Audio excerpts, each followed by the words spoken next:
আমরা এমন এক জাতি, আসলে আমাদের ভিতরে স্যাক্রিফাইস, অ্যাপোলোজাইজ, ট্রাস্ট, লাভ এগুলো কিচ্ছু নেই। আমরা যতই মুখে বলি যে আমি আপনাকে অনেক ভালোবাসি, আমি আপনাকে অনেক বিশ্বাস করি, আমার ভিতরে এই আছে, আমার ভিতরে সে আছে, আমি এই বংশের ছেলে। আসলে কথাগুলো মুখে বলে যাই, কিন্তু বাস্তবে তার অপর দিকটি আমরা ব্যবহার করি। দেখুন, আমি একটি খ্রিস্টান দেশে আছি যেখানে 90% খ্রিস্টান এবং কি 10% মুসলিম, তাও আবার ফরেনার্স।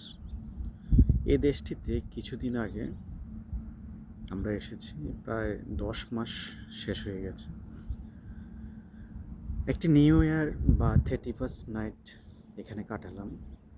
31st নাইটে আমি বাইরে গেছি এবং কি এদেশের নিয়মতান্ত্রিক কতটা সুন্দর আর কতটা অমলিন, যেটা মুখে প্রকাশ করা যায় না। আমাদের দেশে 31st নাইট, আমরা একটা মুসলিম কান্ট্রিতে জন্ম আমাদের, এবং কি যেখানে 99% মুসলিম ধরা হয় বা 95% মুসলিম ধরা হয়, ওই দেশটিতে নয়েজের জন্য ছোট বাচ্চা থেকে অসুস্থ মানুষটি ঘুমাতে পারে না 31st নাইট।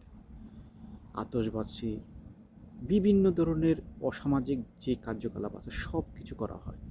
আর এই দেশটিতে আমি দেখলাম প্রত্যেকটি মানুষ তার ডিসিপ্লিন বজায় রেখে অনুষ্ঠান করেছে, এবং কি কোনো ধরনের আতশবাজি, নয়েজ এদেশে কোথাও করা হয়নি। সাউন্ড বক্স চালিয়ে অন্যকে ঘুমোতে দিবে না। এই যে অসামাজিক কার্যকলাপগুলো বাংলাদেশে হয়, যেটি পৃথিবীর কোনো দেশে হয় না।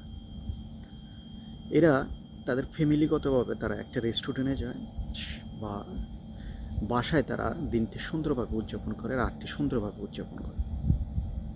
টোটালি একটি ফ্যামিলি অ্যারেঞ্জমেন্ট বা তাদের বাইরে পার্সোনাল কাজ থাকলে তারা করে এসে রিল্যাক্সে তাদের কাজগুলো কার্যক্রম করে। আর আমাদের দেশে যে অবস্থা, যে পরিস্থিতি,